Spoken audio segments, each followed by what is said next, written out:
If I did a tally, and I'm not going to, probably like the number one question that I get asked is, what do we do if Trump wins?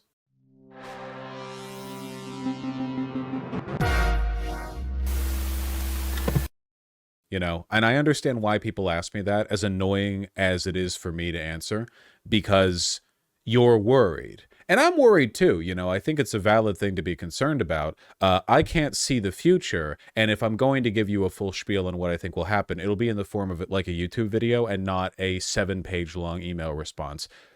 And here I am making the YouTube video. Back in 2020, right before the election, I did the same thing. What if Trump wins? What if Biden wins? Here I am doing it again. It's been 4 years. Isn't that crazy? It's been 4 years and everything has stayed the same or gotten worse for the most part. You know, the NLRB's done some good stuff under Biden. But apart from that, that's how life be. So what if Trump wins? Okay, so in this scenario, Donald Trump has won either because he won the Electoral College or because following a period of instability after the election, he and, you know, the Supreme Court, whatever, like, you know, through legal shenanigans, he was able to seize victory from the jaws of defeat. And now, like, we're all malding, we're very mad, and he's going to be president. So Donald Trump mentally is cooked. He's sundowning. He has dementia, I assume. He's not one with agency, right? He is a puppet. Now, most presidents are to a large extent puppets, right? Like when you're the head of state of a country this large and powerful, you are beholden to the interests of so many people and institutions. You aren't just like making decisions yourself. You know, everything is getting back checked, everything is getting lobbied, everything is getting consulted beforehand. It's just how the game is played. It's unfortunate, it's undemocratic in a lot of respects, but it's also how things work. Donald Trump is not pulling his own strings, so to speak. In reality, there are groups of people who are using Donald Trump as a charismatic figurehead because they want power themselves. It's a lot of different groups. You have a large contingent of the military-industrial complex, which tends to align itself with, let's say, more militarily inclined leadership. You have Christian evangelicals who want you dead, more or less. The broader, like, reactionary base in this country, evangelical or otherwise, a lot of them are acting out of a desire to impose a new order on this country. I've talked at length about what that order looks like and what it's inspired by in other videos, but the basic gist of it is, I think that for the most part, it is a fascist political will that is at a populist level built from men who feel sexual insecurity. I think that's how most fascism crops up, really. You have men who feel anxious and like they are no longer needed in the modern world. There are narratives spread of like foreigners taking their jobs, taking their women. They're like entitled to a given life that has been robbed of them by some nefarious group. You know, usually they say like it's the Jews or the deep state or feminazis. There's a lot of stuff. It's complicated, but they're fascists. They want Trump to win because if he does, that gives them permission to the permission and power to begin like restructuring the country to their desired image. And that would not look good for you or even for them, by the way. Fascism doesn't tend to work out well for the fascists either. You know, it inevitably burns itself out and a lot of people are hurt or killed in the process. It's not like, you know, this process makes life better for the average like white guy or whatever. It's just they tend to be the ones suckered into it. You know, you've got like the mad like incel types online who genuinely think that liberals want to, you know, import the third world to impregnate all the beautiful white women they think ought to be their girlfriend or something. It sounds silly, but so is fascism. What do you want from me? The bourgeoisie as a class are generally aligned towards fascism in an era of populism where people are increasingly distrustful of institutions. People want to be fed messages that confirm their populist beliefs, their critical eye towards institutions. After 2008, you know, you have the financial crisis, you have the subprime mortgage crisis, you have like rising inflation now, you have this feeling of job insecurity because of the gig economy and because of the way the modern globalized like economic superstructure functions, a lot of people feel like life right now is fragile and tenuous and bureaucratic and alienating and unconcerned with their needs. So they're populist. They want fundamental changes. Liberals tend to be bad at promising fundamental changes because they are very institutionally inclined. Fascists love to promise sweeping changes. Will they actually do them? Sometimes, you know. Hitler talked a big game about workers' rights and dismantling, autocratic and oppressive corporations when he was not in power. And then when he was in power, man loved big business. So, people are often, Hitler, when he's out of power, all big business is Jewish and it's screwing the average German over. Hitler, when he is in power, actually big business is great. Get along with the bourgeoisie. They have your best interests at heart. They don't have your best interests at heart, folks. They don't, trust me. So the bourgeoisie also tend to align with right-leaning populism because left-leaning populism is usually critical of capitalism as an institution, and businesses don't like it when countries become critical of capitalism because then you start nationalizing industry, and it's a whole rigmarole, right? So these are the groups that Donald Trump is being puppeted by. And I'm speaking very generally here. I'm not trying to speak conspiratorially. The idea of a president being beholden to interests is not new and not specific to Trump. It is just important in my mind to understand where this is all coming from. Trump has been making a lot of wild claims lately, like a flat 20% tariff on the entire world. I don't think he's actually going to do that because it would be very bad for the economy if he did so. And so much of his support comes from the bourgeoisie, the capital interests, big business, that it would be strange for them to pressure Donald Trump into implementing a policy that would hurt their businesses very badly. It might benefit some businesses, but as a class, the bourgeoisie tend to prefer free trade, which is for the most part what American economic policy is leaned into. So I think that Trump is just basically saying shit, and whatever eccentric, irrational policies and suggestions we get from him are just a consequence of him being an imperfect puppet. He's not like J.D. Vance, He's not like Ron DeSantis, he's not like a little corpo suit you can stuff a hand up into and manipulate like a puppet. Donald Trump is egotistical and narcissistic and probably very difficult to rein in. So even though he's being effectively used as a puppet, he's kind of blabbing, It's not a perfect process, which is why J.D. Vance is the VP pick. He can be controlled, which is why Fox News and a bunch of other right-leaning institutions were leaning in with DeSantis for a while because he can be easily controlled. Trump, not so much, mostly because he's self-absorbed, not because he's willfully opposed to the idea of being controlled by big business, which he has never really shied away from. With all that in mind, what happens if Trump wins? Well, nothing good. I'm very sorry. I do think a lot of the country would be tanked. I don't think it will be as bad as might be implied by a lot of what Trump and his supporters have said. This is for a few reasons. First of all, a lot of the dismantling that you can do to this country would be detrimental to the extent that it would impact the bottom line for global business. And I really just don't think they're going to be allowed to do that. Remember that historically, reactionary politics have been used as a red herring to get voters to vote against their economic interests. In the early 1900s, when factory workers were leaning into unionizing, the robber barons who owned those factories, the capital class then, pushed racist propaganda to split the white union workers and the black union workers so they would distrust each other rather than unifying against the business owner. We do this today with Latin immigrants from Central and Latin America, Mexico and stuff, we do the exact same thing. Rather than uniting against the autocratic business practices of the owners in our agricultural industry or our factories, we fear the undocumented immigrant or just the documented immigrant coming in and taking our job.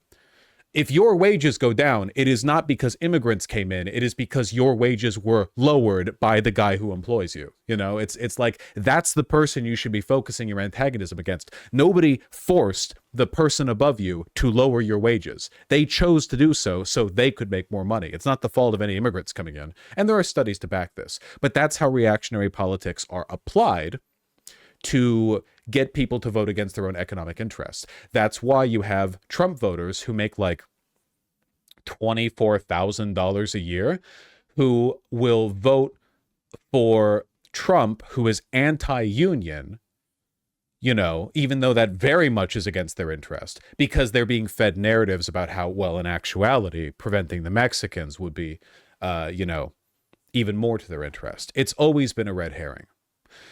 So the modern day Republican Party is kind of like a mix of that strategy, disingenuous reactionary politicking as a way to front pro-business policy, and genuine fascist, we are reactionaries for the sake of being reactionary. To the fascist, being pro-business is good, but it's a secondary consideration to hurting you.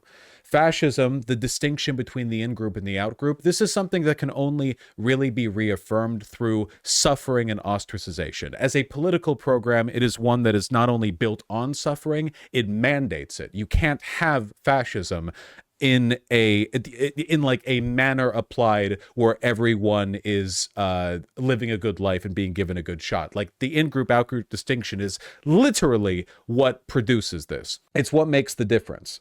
So even if a program hurts everyone, as long as it hurts the outgroup more, that's beneficial to the fascist. The Republican Party is a mix of both the sincerely reactionary and the insincerely reactionary. In practice, how much of a difference does it make if they're willing to work together? Not too much, but I think it's worth focusing on the distinction and that line, because the more the Republican Party leans into the reactionary for the sake of reactionary side of things, the more Trump's victory would really suck. If we assume the Republican Party is mostly still adhering to the old doctrine, we will front reactionary politics to make it easier to get people to vote for pro-business policies, Trump's 4 years will suck, but the main priority will be business as usual. Not that different really from like a neocon presidency, but done more incompetently and with a lot more media bluster and virtue signaling about how much, minority groups are hurting the country. If the Republican Party leans more into fascist and reactionary for reactionary's sake, your ass is going to the camps, my friends. I'm really sorry. Not really. I am sorry. I'm saying not really to the camps thing. I mean, maybe.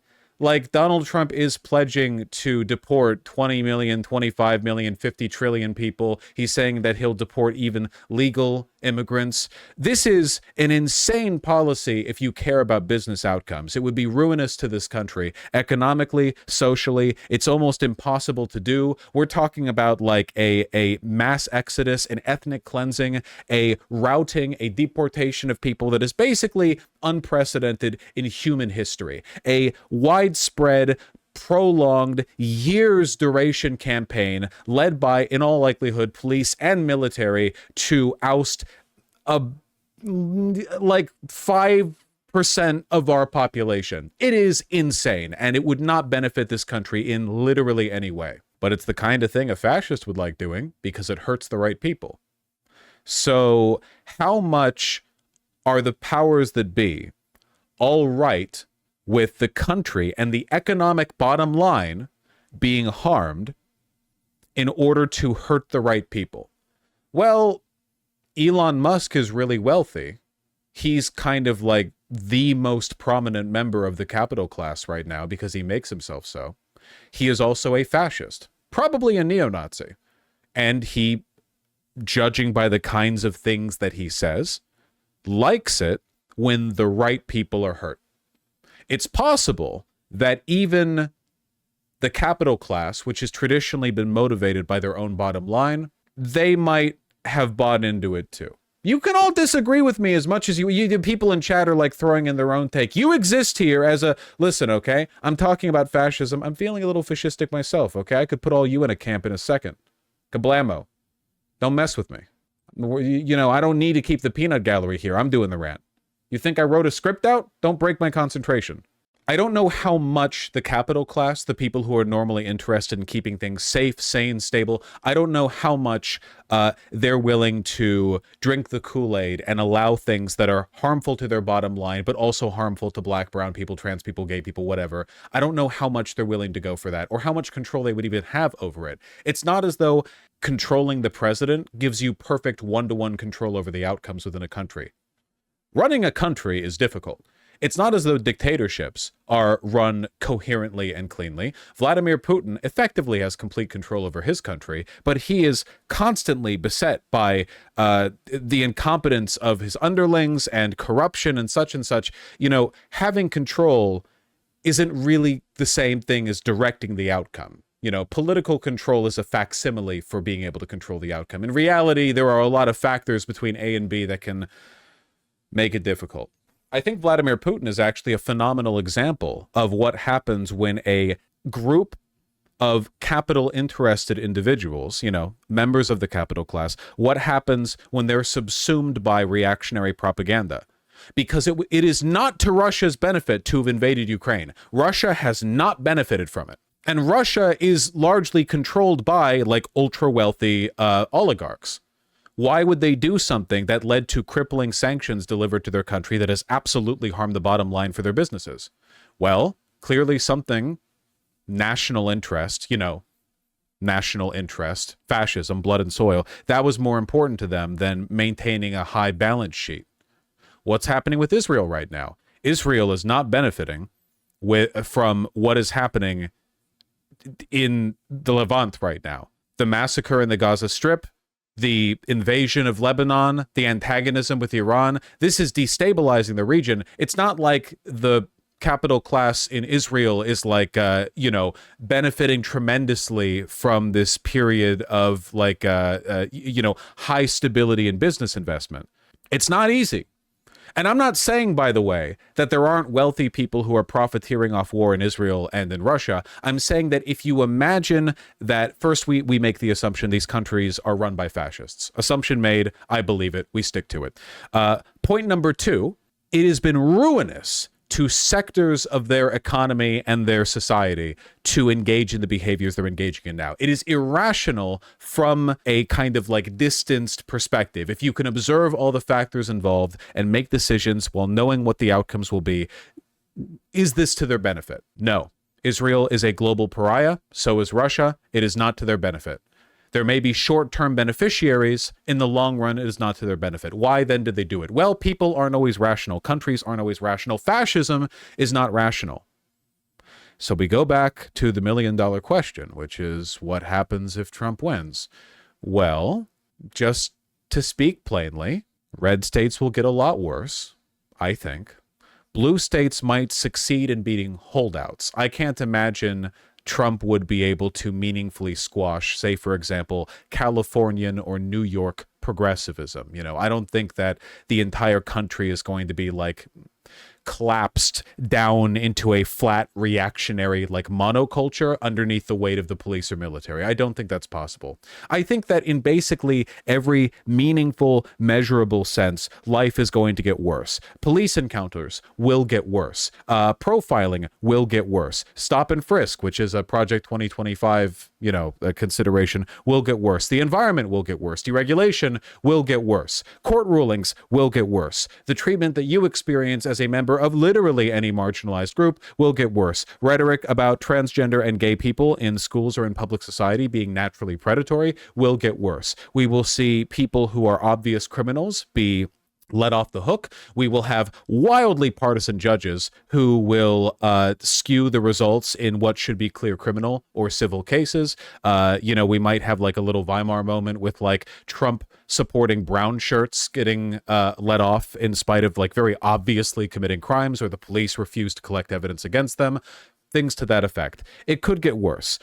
When I talk about us being put into camps, like I'm speaking largely euphemistically, I think it's very unlikely that we literally have like a concentration camp situation for like, I don't know, like queer people or whatever. I think it's pretty possible that there might be mass arrests at certain points, depending on exactly how strong Trump's control over the country is, whether or not he gets all of Congress, whether or not it even matters if he gets control of Congress. He could pass law after law after law. They would abolish the filibuster in the Senate, of course, and the Supreme Court wouldn't challenge the constitutionality of any of these laws because the Supreme Court is Republican and deeply partisan.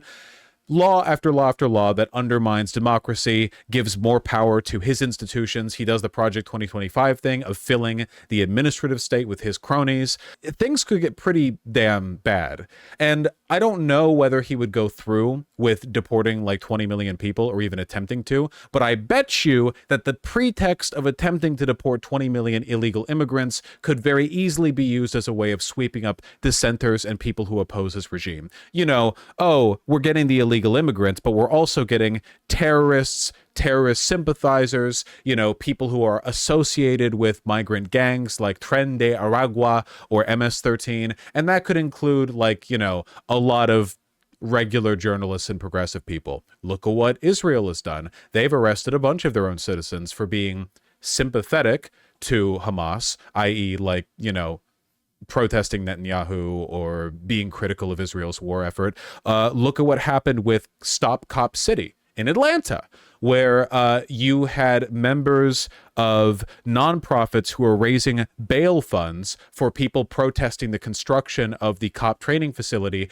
being having their facilities and their homes broken into, having people be arrested, accused by the district attorney of like funneling money illegally. All of this could be turned up to 11 in a Trump regime. And depending on how thoroughly democracy is dismantled, maybe at some point Trump dies or goes off into the great golf club in the you know, the golf resort in the sky, you know, and it's JD Vance taken over, and he's a soulless puppet for the Heritage Foundation and Peter Thiel. He would just, yeah, Trump doesn't just mean immigrants when he refers to the enemy within. 100%. JD Vance will do, you know, literally whatever he is told to do, whatever he is directed to do. He has no soul, and he has no qualms about being given marching orders. I think it's important to understand, as I say all of this, though, that I do think there is a bit of a glimmer of hope. For one, as I have pointed out, as I talked about largely in my What If Kamala Harris Wins video, there is a global tide of fascism that is creeping up. But if we look at comparable examples of this happening in other countries, like, you know, in Italy, for example, with Meloni, or what has happened with the Brexit crowd in England, there seems to be a very pronounced lack of sauce in a lot of these fascist movements, an inability to fully collapse the liberal democracies they're built off of. The best example of this is with Viktor Orban in Hungary, because even though he is absolutely a fascist and a wannabe dictator, is he actually a dictator? No. He can't quash opposition. His popularity wanes in spite of him having cronies all over the government, in spite of him spending years and years and years to undermine Hungarian democracy. He is still very much at the behest of the public will, which is not something you want as a dictator. As a dictator, you really don't want to be concerned with the public will at all. I mean, if anything, like, the will of the public should be assured. It should be a guarantee. In Nazi Germany, if there were like mass protests against Hitler in, say, 1940 or something, what do you think would happen to those protesters? 100%. But then you look at Viktor Orban in Hungary, he has to deal with protests nonstop. Why? I think that global media makes it difficult to massacre people when they are inconvenient to you. Think of how much attention Euromaidan got, with a relatively low number of deaths in the clash between the pro-EU, pro-democracy protesters and Yanukovych. It is Yanukovych, right? Normally Czech corrects me, but I'm not looking at them right now, and I'm blanking right now, and I'm saying a lot of things in a row. I hope Yanukovych is the name that I'm pulling from the hat correctly. Yanukovych, right? Yeah? Fantastic. Wonderful. Happy to know I was correct. Yes, but said differently, Yanukovych. All right, back to the hole. So, with that being said, a relatively small number of deaths, you know, not to downplay it, just saying, like, compared to what's going on in Gaza or World War II or whatever, or the Three Kingdoms period, I don't know. The Euromaidan, it got a lot of international attention because we're very concerned with the artifice of global democracy, with the deaths of protesters, at least when they're not Palestinians. Even now, dictators are very, very, very interested in maintaining the pretense of a democracy. The CCP, Xi Jinping is a dictator, but he maintains the artifice of a democracy, right? Same with Viktor Orban, same with Putin. It's the case with like all of them, Assad, Kim Jong-un. There is an interest in maintaining the pretense that you are popular and beloved, that you are in a democratic system, even if you're not in one. You know, the people just happen to love you that much. And I think that points to a tendency, not a rule, but a tendency. It is difficult to get away with many of the worst excesses these days. It's difficult to get away with as many of them. And I'm going to be really grim here for a second. As bad as what's happening down in Israel right now is, and it is very monstrous, the death toll and injury count so far pales in comparison to, let's be clear, a lot of stuff that just happened like internally in the Soviet Union, and the Israel's genocide of Palestinians has been met with international attention and largely condemnation outside of the West, at least. Whereas, like, if you go back 100, 200, 300 years, it was not that uncommon. So you just read through Wikipedia and it's like, oh, this happened and like 2 million people died, you know? Like, oh, wow. Was no one reporting on that? Well, no, idiot. It was 200 years ago. That wasn't really an option. They didn't have the internet back then. Could they just round up and deport / kill that many Americans in an environment where it seems to be relatively difficult to get away with it? Would the American people even enable it? I don't think the average American, even the average Republican, wants that. I've been around this country, you know, admittedly, I live in Seattle now and I lived in Los Angeles prior. I'm not saying that I'm out there in the Midwest, you know, knocking on doors every day, but I'd like to think that I've driven around a good bit. I've been to Texas, I've been to Florida, I've been to Georgia, I've been to Alabama, I've been to New York, I've been to Oregon, Washington, California, Nevada, Arizona, New Mexico. I've been to a decent number of places. I've met a decent number of people. You go to a road trip, like roadside bar somewhere off an interstate, you meet some people. I think the average Republican in this country is, let me be clear here, a idiot, at least right now. I mean, they're not sending their best. Do they want to kill you? No, I don't think so. I don't think so. I think that if you go to like Azerbaijan right now and you ask the average Azerbaijani, like, hey, would you want to like get rid of Armenians? A lot of them would say yes. I think if you asked, you know, late 1930s German about Jews, I think a lot of them would, yeah, like the idea that the Holocaust was, unknown to the German people. Total bullshit, by the way. You know, people used to be a lot more willing to wish death on others because people used to be a lot less human to each other. I think it's a little bit easier to sympathize with people in an environment where you can pop open Twitter and, you know, just see the enemy be normal. It's not a rule. It's just a tendency. And I think that's one of the reasons why it's kind of difficult for people to go back in the closet, right? I don't think the average Republican is a homophobe the same way that the average person was a homophobe like 100 or even 50 years ago, you know?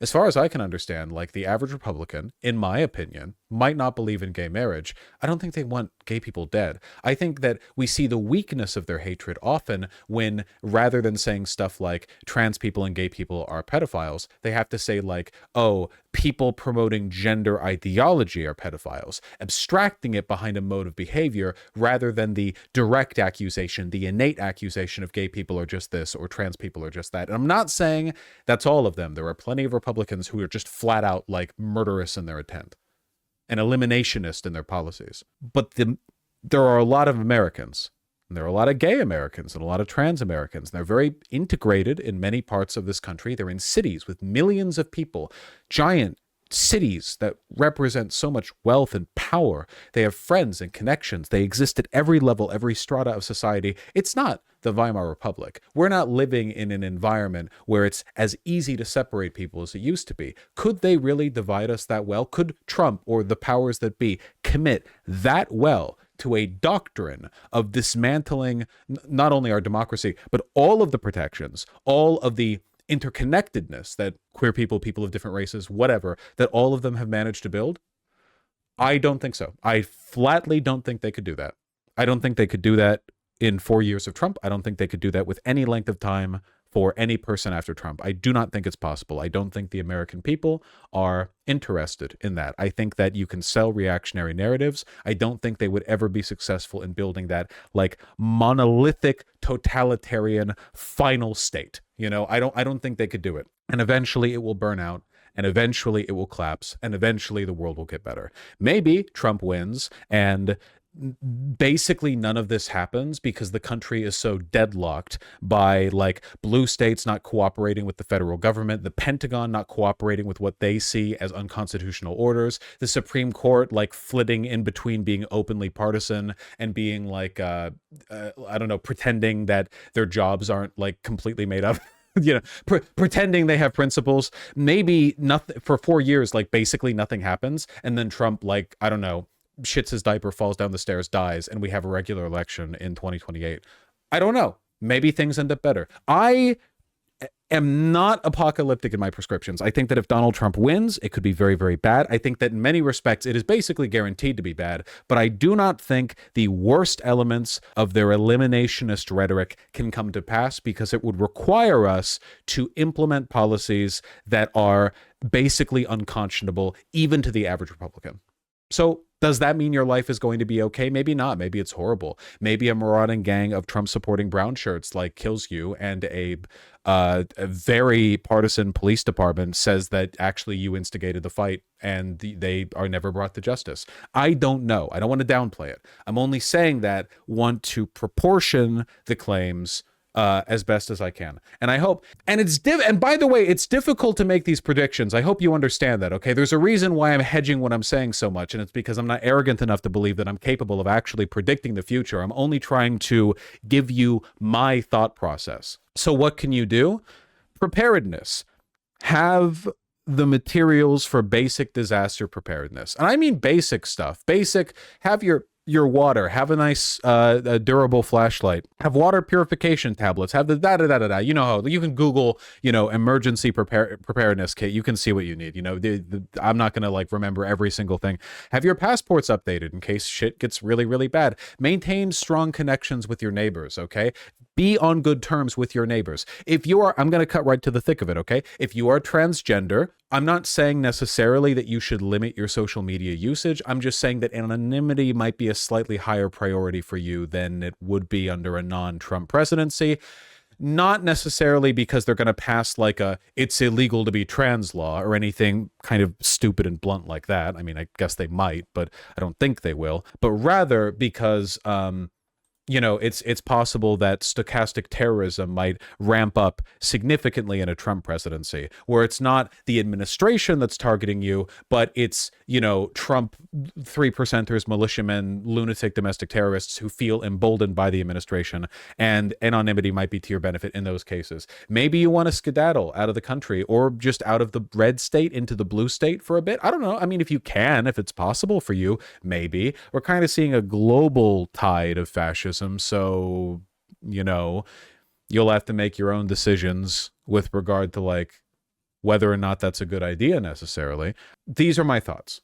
It might be a good idea to try to move to a blue state. At the very least, try to get to know your neighbors, because I'm telling you, all of these like doomsday preppers or whatever, they don't fantasize about survival. They fantasize about killing people, okay? They store guns. Do they store like water purification tablets and food? Sometimes. Less often than the guns. For them, the guns is like the first thing they get. The main thing you want if you want to survive difficult times is know your neighbor. You can get more done as a group than you ever can as an individual, and the last thing that you want during socially difficult times is to not have your neighbor's number. Just imagine it. 3 a.m. You have a night light on, or you have your phone charging. You hear a clunk. The power's gone out in your neighborhood. You hear screaming outside. You look out your window after you pull open the curtains. You're awoken to the sound of people yelling, and you see there's smoke from a fire somewhere vaguely downtown. Cell towers are down, so your phone barely has any signal because it's just off satellite. All your power is gone. You're navigating your phone with your phone light, around your house. You hear gunshots ring out. Maybe a terror group has struck your local substation. Maybe this gets snuffed out by the police in 6 minutes. Maybe not. Maybe the police are a little bit in on it. Maybe there are people in this little local 3% militia that are A-okay with the cops, and the cops are letting them have a little bit of fun before they skedaddle and don't get caught. Maybe they're trying to put a hit out on somebody. Maybe they're just trying to loot. You don't know. Do you want your neighbor's number or not? You want your neighbor's damn number. In that moment, you want the number of your neighbor and the neighbor on the other side, all of them. You want to know, hey, what's going on? You hear those noise? What's happening out there? Are you okay? Da da da. You want that. My neighbor is one of those 3%ers. Then either work very hard to befriend them or move. So, those are the options for you, I guess. Well, my neighbors are old people, though. Old people are people. I'm not saying that your neighbors have to be militant communists. The average Republican isn't like fantasizing about killing you, man. If anything, if you live near like kind of maybe conservative old people, those are the people you want to know. They're probably, maybe they're assholes. Maybe they're just confused. Maybe they've watched Fox News every day for the past 20 years and their brain is soup, but like on an intuitive moral level, they still default to good behavior, right? Like they think that, Tren de Aragua is going to destroy the country, but they know Mexicans personally and they're on good terms with them. You don't know, and you won't know until you try to get along with them. Them being interpersonally nice might make the difference between, well, a bad and a good outcome if things ever really hit the fan. Does everyone understand what I'm saying? This is my prediction. What to do with X, what to do with Y. And am I psychic? No. Maybe some crazy shit happens that completely invalidates everything that I've said here. But this is the gist of it. This is the gist of it. And I would also say, just as a general rule, be careful and save money. I mean it. I don't want to do like the Jordan Peterson thing, but try to order your life. Go out on a walk every once in a while. Get some exercise, get some cardio. Try to eat well. Don't spend a bunch of money on alcohol, marijuana, or creature comforts. Try to save. You might have to live an austere life for a little while. Maybe you're already living one. I'm not saying that you're at fault if you're out of money. I'm just saying I think it would be good if you were as careful as possible with this sort of thing. I think that would be good. You never know when it's going to come in handy. Yeah, learn how to cook.